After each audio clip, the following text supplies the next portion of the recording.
Yanardağ ətrafında tikinti aparılması ilə bağlı bir xəbər yayıldı və deyildi ki, Yanardağ ətrafında orada məşhur bir şirkət var, Azza şirkəti, onun da zavodu yerləşir və eyni zamanda bax elə bu tikinti məhz Azzanın karton məhsullarının əldə edilməsi üçün bir ambar tikilməsini nəzərdə tutan tikintidir. Və qeyd edeyim ki, həmin tikinti, yəni Yanardağın ətrafında aparılan o tikinti də Abşeron rayon ərazisindədir. Və biz ajansaz olaraq həm Azza şirkətinə və eyni zamanda Abşeron rayon icra hakimiyyətinə sorğu verdik ki, necə olur ki, Yanardağ ətrafında və Yanardağ özü Dövlət Tarix, Mədəniyyət və Təbiət Qoruğu olduğu üçün bunun ərazisində təbii ki, hər hansı bir işi görmək mümkün deyil və ətrafında belə bir iş görülürsə, yəqin ki, o əraziyə keçmədən və əraziyə ümumiyyətlə xətər toxunmamalıdır. Maraqlıdır ki, bu yaxınlıqda zavod var, Azza şirkətinin zavodudur və çox maraqlı bir məqam da odur ki, belə xəbərdə bu qeyd olunur ki, məhz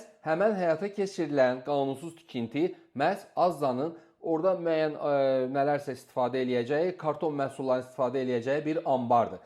Sorğu verdik və hər iki sorğuya cavab gəlib. Azza təbii ki, belə deyək də, biz bunu da gözləyirdik ki, Azza imtina elədi. Qeyd elədi ki, oranın bizə heç bir aidiyyatı yoxdur.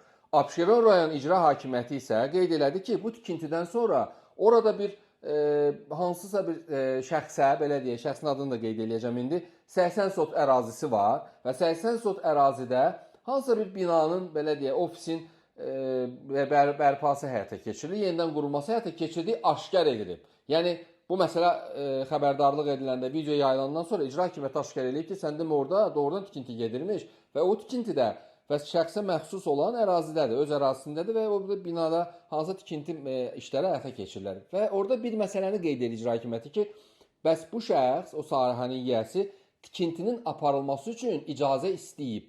Və sual elədi ki, yaxşı, icazə istəyib, cavab olubmu? Yəni, icazəyə müsbət rəy veriləndən sonra tikinti gedib, axı tikinti aparılır. Hə, onda dedilər ki, yox, bu barədə məlumatımız yoxdur və qeyd edirlər ki, Yanardağ ərazisinə də heç bir zərər dəyməyib. Mən rəsmi açıqlamaları belə diqqətinizə çatdıracağam.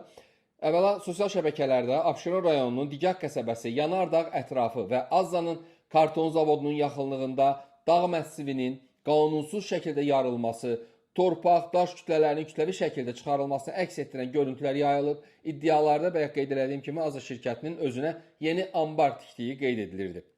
Sorğu verildi bir şey Abşeron icra hakimiyyətinə. İcra hakimiyyətindən bizə sorğuya cavab verdilər ki, vətəndaş Bayramova Hənifə Əli Həsən qızına mülkiyyətində olan 80 sot yaşayış məntəqələri torpaqlarında hazırda mövcud olan qeyri-yaşayış sahəsinin ambar və ofis binasının yenidən qurulması işlərinin